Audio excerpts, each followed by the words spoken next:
Un ETF peut-il faire faillite? Dans quelle devise acheter un ETF? Est-ce qu'il faut acheter un ETF de droit irlandais, français ou luxembourgeois? Ce sont peut-être des questions que tu te poses toi en tant qu'investisseur et dans cette vidéo, je t'ai préparé 10 questions-réponses pratico-pratiques pour t'aider à mieux comprendre et maîtriser le fonctionnement des ETF.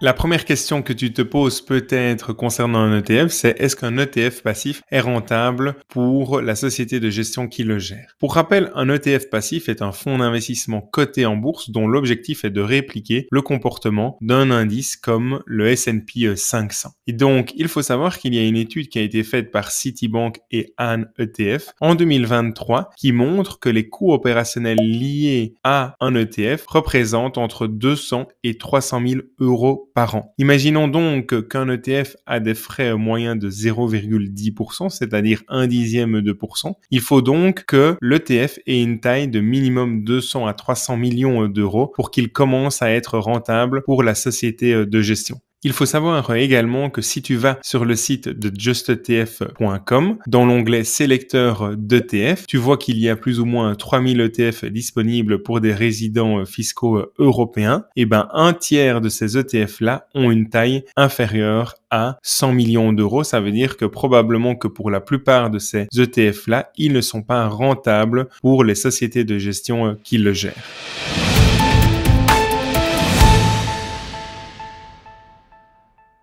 La deuxième question que tu te poses peut-être, c'est comment se passe le rebalancement d'un ETF passif, puisque l'ETF passif a pour objectif de répliquer le comportement d'un indice boursier comme le S&P 500 par exemple. Prenons le cas justement du S&P 500. Il faut savoir que tous les trimestres, exactement le 3e jeudi du mois de mars, juin, septembre et décembre, il va y avoir des sociétés qui sortent de l'indice et des sociétés qui rentrent dans l'indice. Si tu veux en savoir plus sur la méthodologie du S&P 500, c'est la société Standard & Poor's qui a développé ça. Et si tu tapes sur ton moteur de recherche Standard & Poor's S&P 500 Index Methodology, tu vas trouver un document PDF qui reprend la méthodologie justement utilisée par la société Standard & Poor's pour gérer l'indice S&P 500. Et donc, le fait qu'une société va rentrer dans le S&P 500 va dépendre de sa capitalisation boursière, de sa liquidité, c'est-à-dire est-ce qu'il y a beaucoup d'actions qui sont échangées tous les jours sur les places boursières, de sa santé financière bien entendu, puisqu'une société qui est proche à faire faillite ne rentrera jamais dans le S&P 500, et de la représentation sectorielle également, puisqu'il ne faut pas que le S&P 500 soit investi à 50, 60, 70% dans un seul et même secteur, c'est pas du tout l'objectif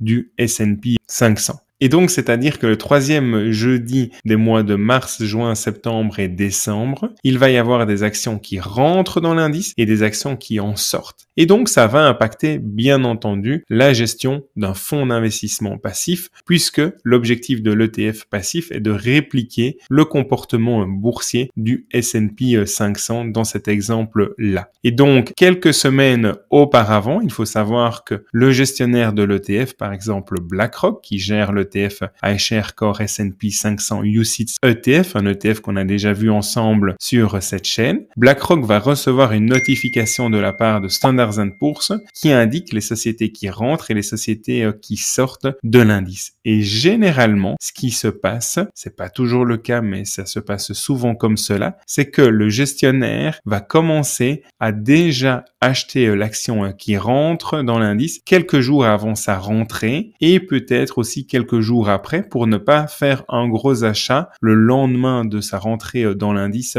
S&P 500 puisque un gros achat pourrait déstabiliser le marché. Donc le gestionnaire il va progressivement, dépendant bien entendu du poids que la nouvelle action va avoir dans le S&P 500 et bien entendu le fait que des actions rentrent et sortent d'un indice, ça a un impact bien entendu sur la composition de l'ETF passif qui réplique l'indice. L'objectif vraiment du gestionnaire, c'est de répliquer au mieux la performance boursière de l'indice S&P 500 dans cet exemple-là. Et donc, l'idée, c'est que une société qui rentre puisse être achetée quelques jours avant sa rentrée officielle, peut-être, et quelques jours aussi après. Parfois, quand c'est des petites sociétés et que ça n'a aucun impact sur le cours de la société, alors tout se fait le lendemain de l'annonce officielle, puisque l'annonce a toujours lieu lorsque les marchés financiers sont fermés. Un point extrêmement important, c'est que généralement, une société qui rentre dans un indice boursier a tendance à voir le cours à court terme de son action augmenter, puisqu'il y a beaucoup de fonds d'investissement passifs qui vont devoir l'acheter, donc il y a une demande plus importante. A contrario, pour une société qui sort d'un indice boursier bien connu, il peut y avoir une pression vendeuse de la part des gestionnaires, puisqu'ils doivent vendre cette société-là qui ne fait plus partie de l'indice phare qu'ils tentent à répliquer.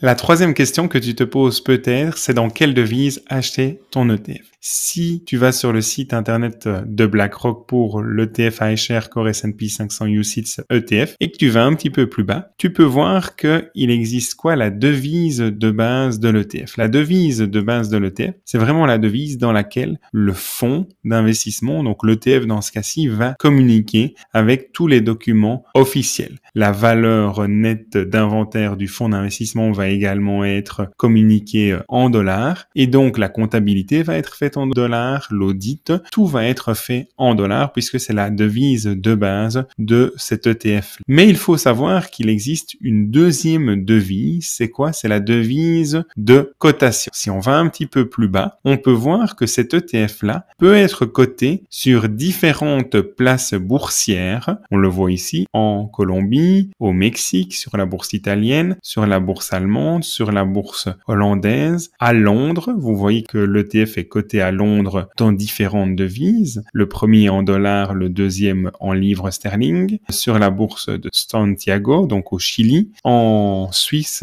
également, et sur la bourse de Tel Aviv. Donc, il faut comprendre qu'un ETF peut être coté sur différentes places boursières et dans différentes devises. Alors, dans quelle devise acheter ton ETF? Il faut tenir compte de 3 éléments. Les frais de courtage, puisque si tu achètes un ETF sur une place, par exemple mexicaine ou colombienne, ça va probablement te coûter plus cher. Les frais de change également, puisque tu peux le voir que cet ETF-là est coté en euros, en dollars, en livres sterling, dans la monnaie mexicaine, colombienne, dans la monnaie également de Tel Aviv. Bref, il est coté dans différentes devises et donc il faut tenir compte des frais de courtage, des frais éventuels de change et de la liquidité si tu as des gros investissements de plusieurs centaines de milliers d'euros, voire millions d'euros. Donc si je copie-colle le code ISIN de cet ETF-là, par exemple, je vais copier-coller le code ISIN de cet ETF-là. Si je passe par Trade Republic, qui est le courtier que j'utilise pour faire mes achats, je copie-colle le code ISIN. Vous le voyez que cet ETF-là va être coté en euros, puisque via Trade Republic, tous mes ordres vont passer par ce qu'on appelle le faiseur de marché ou market maker en anglais, et tous mes ordres vont être exécutés sur la bourse d'Hambourg. Si par contre, tu as un compte chez DeGiro, imaginons, tu copies-colles le code ISIN ici, et tu vois que tu peux acheter cet ETF-là sur différentes places boursières, Milan, Suisse, Londres, Amsterdam, Londres en dollars également, et dans différentes devises. Et donc là, je t'invite vraiment à regarder les frais de courtage,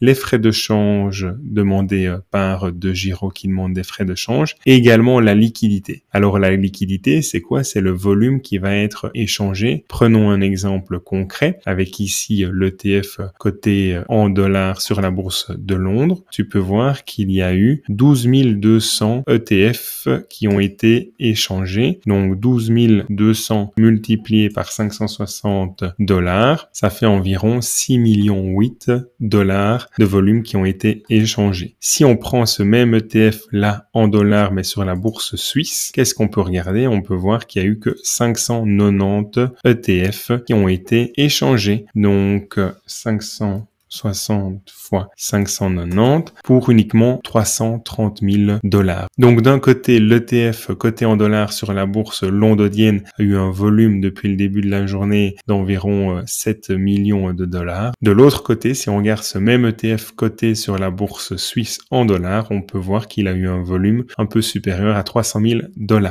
Donc on peut voir clairement que l'ETF coté à Londres a un volume beaucoup plus important que l'ETF coté en Suisse et donc ça peut avoir un impact important la liquidité si tu as des montants de plusieurs centaines de milliers d'euros ou de plusieurs millions d'euros et donc c'est important de choisir une place boursière où le volume sera important. Si on regarde par exemple deux places boursières en euros, la bourse de Francfort, ici, on peut voir qu'il y a eu 3900 titres échangés, 3900 titres multiplié par 515 euros, ça fait 2 millions d'euros. Si on prend la bourse d'Amsterdam, on peut voir qu'il y a eu 843 titres échangés. 843 multiplié par 515, ça fait 434 000 euros. Donc la bourse de Francfort a beaucoup plus de volume. Ce qui est intéressant avec Trade Republic, c'est que derrière, justement, il y a un market maker qui va collecter les ordres de nombreux clients de Trade Republic et va les passer en une ou plusieurs fois et va agir pour le compte des clients. Et finalement, est-ce que si on l'achète en euros ou en dollars, ça impacte la performance? Prenons le cas d'un résident de la zone euro et qui achète un ETF sur le S&P 500 qui coûte 80 euros sur Trade Republic. Le S&P 500 fait 0%, mais le dollar s'apprécie de 10% par rapport à l'euro. La performance pour un résident américain va être de 0% puisque lui, tout est retranscrit en dollars, mais pour un résident de la zone euro, ça va être de plus 10% parce que la valeur est retranscrite justement en euros et elle prend de la valeur. Par contre, si le même résident de la zone euro achète le même ETF à 80 $ et non plus en euros et que le prix reste aux alentours des 80 $, la position en fait dans ton compte titre, elle va à un moment donné être transformée entre guillemets en euros puisque l'euro est probablement la monnaie de référence de la plateforme d'investissement que tu utilises. Et donc à ce moment-là, on va voir que le cours de l'ETF en dollars va rester aux alentours des 80 $, mais que ta plus-value en euros augmente parce que justement, il y a un impact de devise qui est là. Donc, un point important que tu l'achètes en euros ou en dollars, si ton ETF n'est pas couvert contre l'évolution des taux de change, je vais en parler juste après, cela n'impacte pas la performance de ton portefeuille. Il faut bien voir si tu l'achètes en euros ou en dollars, la partie en termes de frais de courtage, frais de change et liquidité, même si je pense que pour 99% des investisseurs, l'acheter en euros coûte moins cher et est très efficace.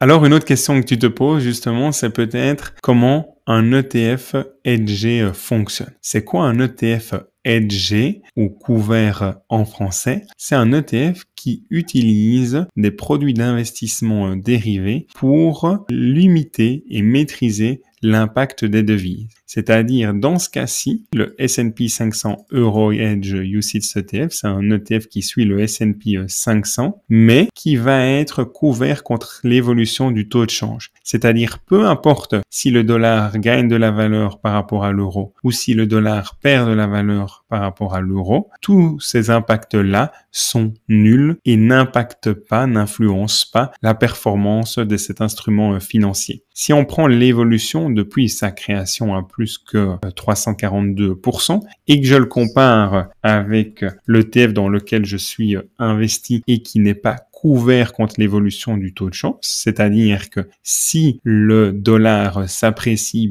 tant mieux, la valeur de mon ETF gagne de l'argent au niveau des devises parce que c'est retranscrit en euros. Par contre, si le dollar venait à se déprécier, on peut voir un impact important. Et qu'est-ce qu'on peut voir ici? On peut voir que depuis 2011, si on regarde l'évolution du taux de change euro-USD depuis 2011, en 2011, on était aux alentours de 1,40 $ pour 1 euro et que maintenant on est à 1,09 $ pour 1 euro. Donc le dollar s'est apprécié fortement par rapport à l'euro. Et donc, ça a un impact important sur l'évolution justement de mon instrument financier, puisque d'un côté, en orange, l'ETF qui est couvert contre les taux de change ne profite pas de cet impact-là, à la hausse ou à la baisse, parce que si le dollar s'était déprécié, alors à ce moment-là, la courbe orange serait au-dessus de la courbe bleue. Et on peut clairement voir que, au départ, pendant les 3 premières années, entre 2011 et 2014, les performances étaient très similaires. D'ailleurs, si on regarde 2011-2014, on tournait aux alentours toujours des 1.30, 1.28, 1.38. Donc on peut voir que le taux de change était très très stable.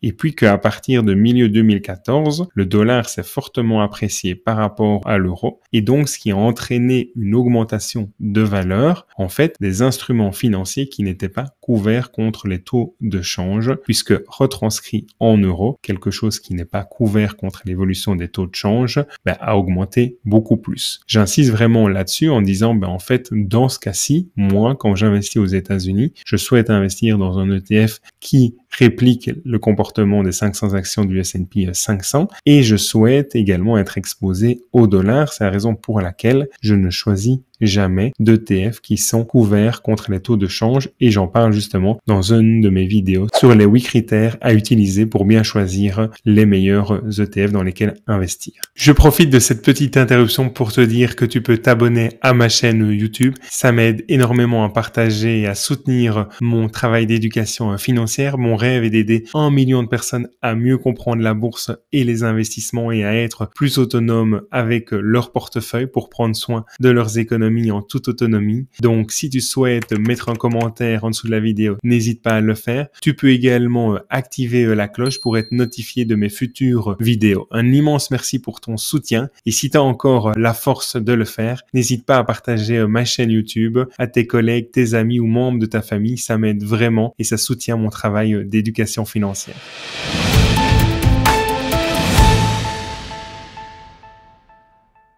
La 5e question que tu peux te poser, c'est est-ce qu'un ETF peut-il faire faillite? En théorie, un ETF peut faire faillite si et seulement si toutes les sociétés qui le composent font faillite au même moment. Alors, c'est possible en théorie. En pratique, j'y crois pas trop pour être très franc avec toi. Ce qui est important de comprendre quand même, c'est si BlackRock demain venait à faire faillite, est-ce que mon ETF iShares Core S&P 500 dans lequel j'ai presque 60 000 €, est-ce que je vais perdre cet argent-là? La réponse est non. Pourquoi? Parce que tu peux remarquer que les 88 milliards de dollars, ils sont déposés dans la banque Bank of New York Mellon, qui est une banque dépositaire. Une banque dépositaire, c'est pas une banque commerciale. C'est pas une banque qui va faire du prêt hypothécaire, des prêts à la consommation, des prêts aux entreprises, du trading. Non, pas du tout. Le but d'une banque dépositaire, c'est quoi? C'est, par exemple, de te donner cette souris-là, de te la déposer dans tes comptes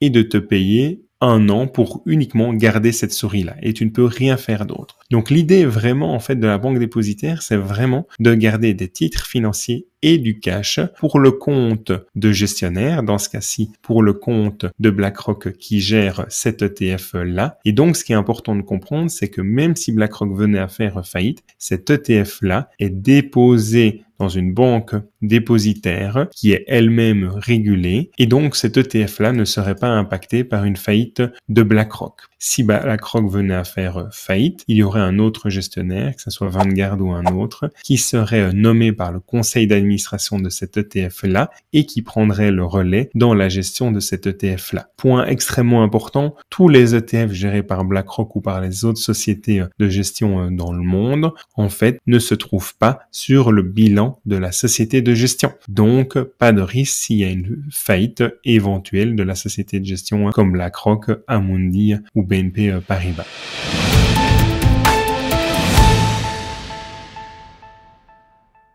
Alors, le domicile fiscal de l'ETF a-t-il une importance? La réponse est oui. C'est la raison pour laquelle je privilégie toujours les ETF de droit irlandais. Prenons un exemple très concret avec un ETF qui investit dans des actions américaines. Si les actions américaines fournissent des dividendes à l'ETF, les conventions fiscales entre l'Irlande et les États-Unis font que la retenue à la source prise par les États-Unis sur ces dividendes-là n'est pas de 30% mais de 15%. Et donc ça a un impact important puisque la valeur justement des dividendes que l'ETF reçoit va être plus importante qu'un ETF par exemple de droit luxembourgeois où il n'y a justement pas d'accord à l'heure d'enregistrer cette vidéo entre les États-Unis et le Luxembourg, ce qui fait que quand un ETF de droit luxembourgeois investit dans des actions américaines et que les actions américaines distribuent des dividendes, la retenue à la source américaine va être maximale, c'est-à-dire 30%. Donc oui, le domicile fiscal d'un ETF a une importance et c'est important justement d'en être conscient.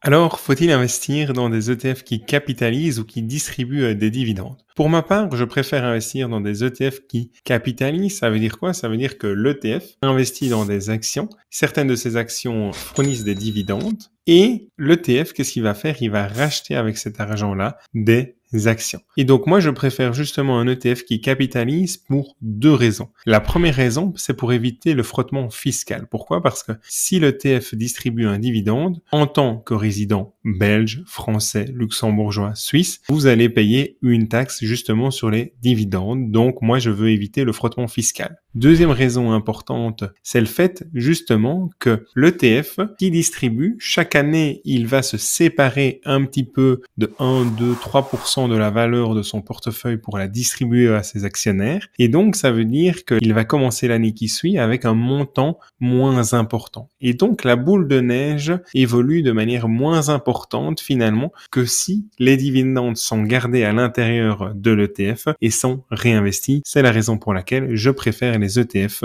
qui capitalisent et qui ne distribuent pas des dividendes.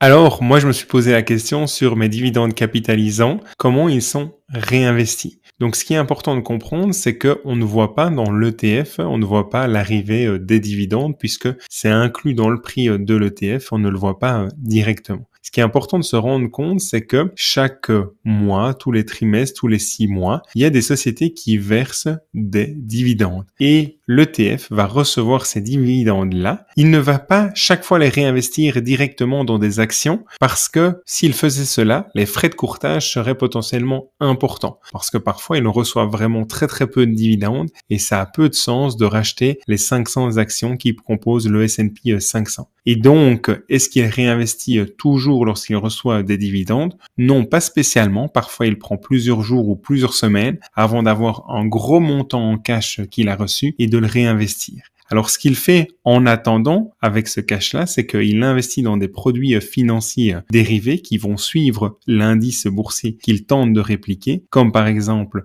le S&P 500, le MSCI World ou encore le CAC 40. Comme ça, il reste 100% investi grâce à ce produit financier dérivé, mais il a une partie de cash qu'il attend que le montant soit un peu plus conséquent pour passer des gros ordres et pour éviter que les frais de courtage ne soient trop importants et ne pénalisent justement la performance du fonds d'investissement passif.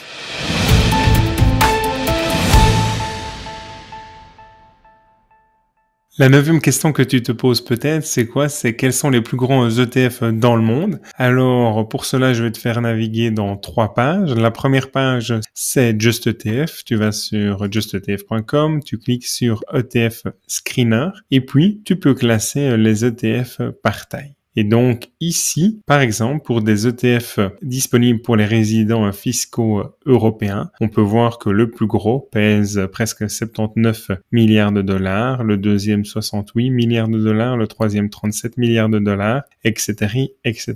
Par contre, si tu veux voir au niveau mondial les plus gros ETF dans le monde, là, tu peux aller sur le site de etfdb.com, qui est un site internet qui regroupe justement les plus gros ETF dans le monde. Ben, on peut voir que le plus gros ETF dans le monde pèse 500 milliards de dollars. C'est un ETF qui suit le S&P 500. Le deuxième suit également le S&P 500, donc c'est presque le même que l'autre. Vous voyez iShares Core S&P 500. Ici, cet ETF-là pèse 460 milliards de dollars. Et ici, vous le voyez, iShares Core S&P 500 UCITS ETF. Quand vous voyez toujours UCITS ETF, ça veut vraiment dire que c'est une législation européenne, donc c'est vraiment un ETF qui est à destination des résidents fiscaux européens. Ce qui est important aussi de comprendre, comme je l'avais dit également dans une vidéo qui parle de la gestion passive et des fonds indiciels, c'est-à-dire des fonds d'investissement dont l'objectif est de répliquer le comportement d'un indice boursier, mais qui n'est pas coté en bourse. L'ETF passif a pour objectif de répliquer le comportement d'un indice boursier et coté en bourse. Le fonds indiciel, lui, n'est pas coté en bourse,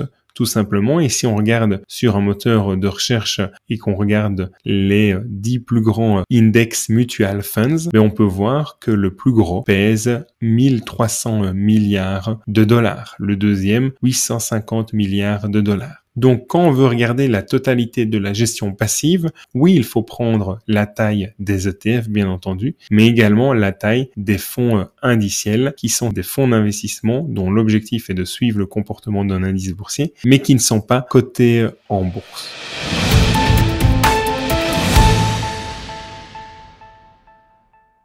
Alors, tu te poses peut-être la question, combien coûte un fonds d'investissement passif sur une période de détention d'1 an? Si on reprend l'iShares Core S&P 500 dans lequel je suis investi, on peut voir que les coûts sont de 0,07% par an. C'est ce qu'on appelle le TER, pour Total Expense Ratio, ou les frais courants en français. Et donc, ce qui est important de se rendre compte, c'est que ces coûts sont directement pris à l'intérieur de l'instrument financier. Et donc, ils sont inclus dans le prix et également dans la performance.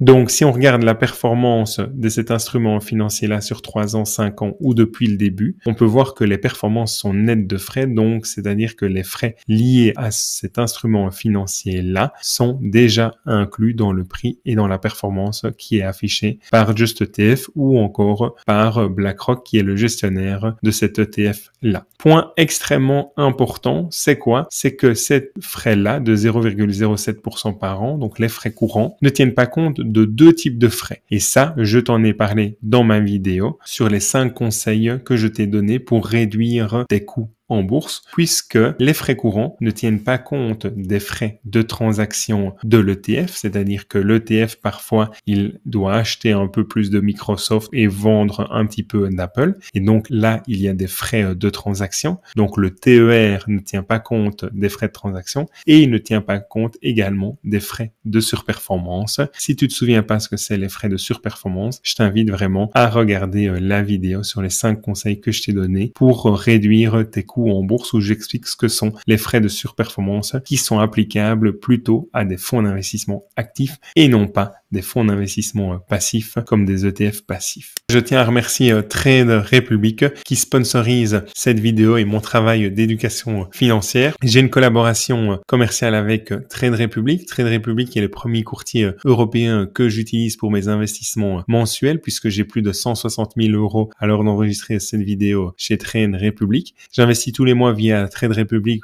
puisqu'ils sont sans frais de courtage et l'automatisation me permet d'éviter le risque d'oubli et le risque d'erreur opérationnelle. Et ce qui est important aussi de comprendre, c'est que mon coussin de sécurité est actuellement rémunéré du 4% brut et que depuis quelques semaines, j'utilise la carte de Trade Republic puisque 1% de mes dépenses sont converties dans un plan d'épargne mensuel dans un ETF. Donc tous les mois, j'investis 1% de mes dépenses grâce à Trade Republic qui me donne cet argent-là. Ce n'est pas du cashback, c'est du saveback jusqu'à maximum 1 500 € de dépenses, Trade Republic va financer justement l'achat d'un ETF mensuel. Depuis 2 mois, par exemple, j'ai déjà investi grâce à Trade Republic 23 € en plus qui m'ont été donnés par Trade Republic, et donc ça permet de faire fructifier, de faire grandir la boule de neige. Si tu souhaites ouvrir un compte, tu peux cliquer sur le lien en dessous de cette vidéo où tu retrouveras également le code parrainage. Et si tu as la moindre question concernant cette vidéo, concernant Trade Republic, tu peux me la poser. Un immense merci d'avoir pris encore le temps de regarder cette vidéo qui était longue, peut-être un peu plus complexe que d'habitude et en même temps je trouve très utile. En tout cas, je l'espère pour toi. Tu peux également suivre mes activités hebdomadaires via ma newsletter, les tutos de grec, où il y a plus de 8000 personnes qui me suivent et qui me lisent chaque semaine. J'en suis vraiment très reconnaissant. Tu peux me suivre également sur LinkedIn, sur ma page Facebook, sur ma page Instagram, et bien entendu, tu peux recommander cette page YouTube à tes amis, les membres de ta famille ou encore tes collègues. Et puis si tu souhaites aller plus loin, il y a ma formation digitale, 4 semaines pour bien débuter en bourse, et tu retrouveras le lien également de cette formation digitale en dessous de cette vidéo. Un immense merci encore pour ton soutien, ton support dans mon travail d'éducation financière, et je te dis à très bientôt pour une nouvelle vidéo.